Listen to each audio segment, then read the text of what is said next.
அன்பர்களே வணக்கம்.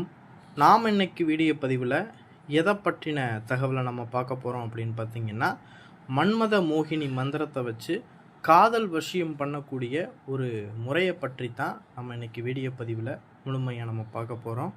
வீடியோ பதிவுக்குள்ளே போகிறதுக்கு முன்னாடி நம்மளுடைய சிவருத்ர மகாகாளி அருள்வாக்குப்பிடம் யூடியூப் சேனலை சப்ஸ்கிரைப் பண்ணாதவங்க சப்ஸ்கிரைப் பண்ணிக்கிங்க.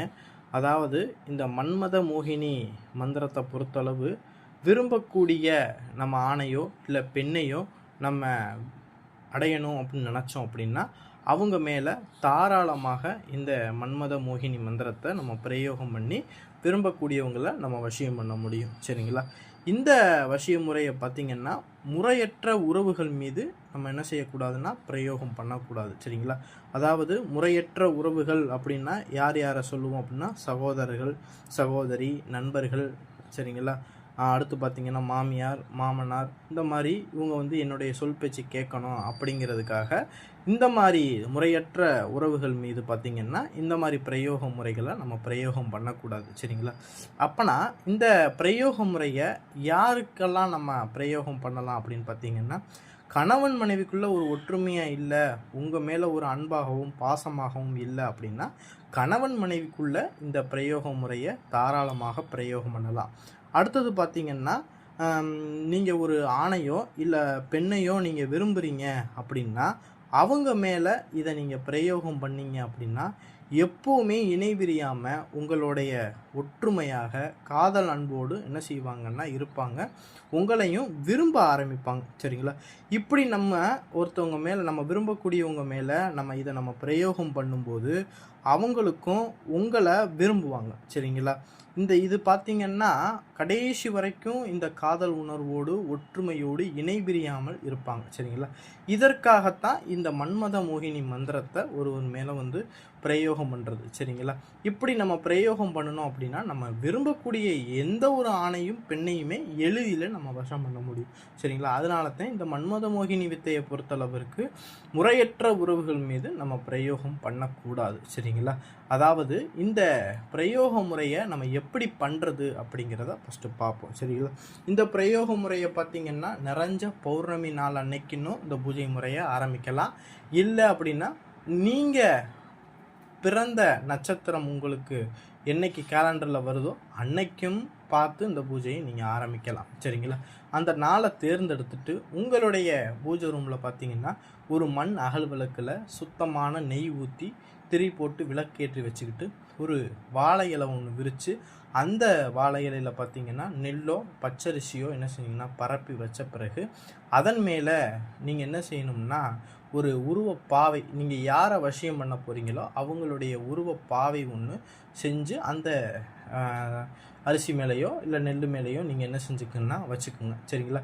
இந்த உருவப்பாவை எப்படி செய்கிறது அப்படின்னு பார்த்தீங்கன்னா பச்சரிசி மாவும் கோதுமை மாவும் சரி அளவு எடுத்துக்கிறணும். சரிங்க? எடுத்துக்கிட்டு அதோட பன்னீர் ஊற்றி என்ன செய்யணும்னா பன்னீர் ஊற்றிக்கிறணும்.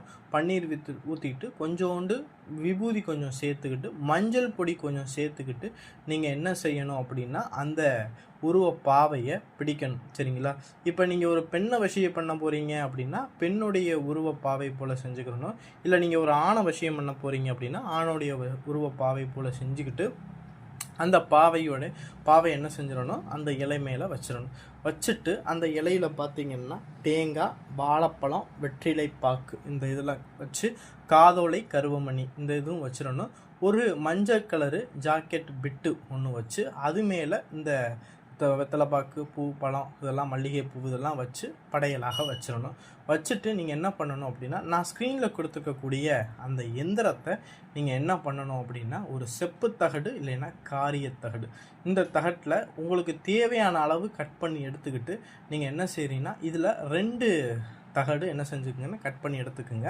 2 தகடு கட் பண்ணி எடுத்துட்டு 2 எந்திரம் எழுதுங்க. அதே எந்திரத்தை 2 எழுதுங்க. ஒரு எந்திரத்தை எழுதி முடித்த பிறகு அந்த எந்திரத்துக்கு கீழே நீங்கள் யாரை வசியம் பண்ண போகிறீங்களோ அவங்களுடைய பேரை எழுதி வசிய அப்படிங்கிற அந்த வாக்கியத்தை சேர்த்து எழுதிக்குங்க. எழுதிட்டு அந்த எந்திரத்தை சுத்தி பண்ணி, அதாவது சுத்தி பண்ணுறது அப்படின்னா மஞ்சள் நீரும் கடல் நீரும் பசும்பால்லையும் அபிஷேகம் பண்ணிவிட்டு அந்த எந்திரத்துக்கு பார்த்தீங்கன்னா அத்தர் புணுகு செவ்வாது கோரோசனை அஷ்டகந்தம்னு சொல்லக்கூடிய இந்த பொருட்கள் எல்லாம் வாசனை திரவியங்கள் எல்லாம் தேய்ச்சி நல்லா அந்த சந்தனம் குங்குமம்லாம் வச்சு அந்த எந்திரத்தை தயார் பண்ணி வச்சுருங்க. அதன் பிறகு அந்த எந்திரத்தை நீங்கள் என்ன செய்கிறீங்கன்னா அந்த உருவப்பாவை போல் அந்த எந்திரத்தை நீங்கள் என்ன செஞ்சுருங்கன்னா நெஞ்சு பகுதியில் வச்சுருங்க, ஒன்றை கால் மாட்டு பகுதியில் வச்சுருங்க. இந்த 2 எந்திரத்தையும் வச்சுட்டு அந்த எந்திரத்துக்கும் அந்த பாவைக்கும் பார்த்திங்கன்னா மல்லிகை பூக்களை தூவி விடுங்க. தூவி விட்டுட்டு அந்த பாவைக்கும் சந்தனம் குங்குமம் இதெல்லாம் வச்சு பத்தி தூப தீபம்லாம் போட்டு காட்டி பூஜையெல்லாம் பண்ணி தேங்காயெல்லாம் உடைச்சி பூஜை போட்டு முடித்த பிறகு முதல்ல விநாயகர் மந்திரத்தை 108 தடவை நீங்கள் என்ன செய்யணும், ஜபம் பண்ணணும்.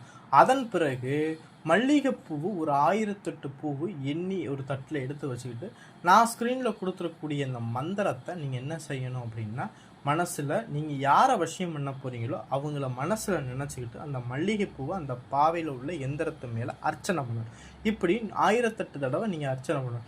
இதை மொத்தம் பார்த்தீங்கன்னா 11 தினங்கள் இந்த பாவையை வச்சு நம்ம என்ன செய்யணும் அப்படின்னா இந்த எந்திரத்துக்கு மந்திர உரு கொடுக்கணும்.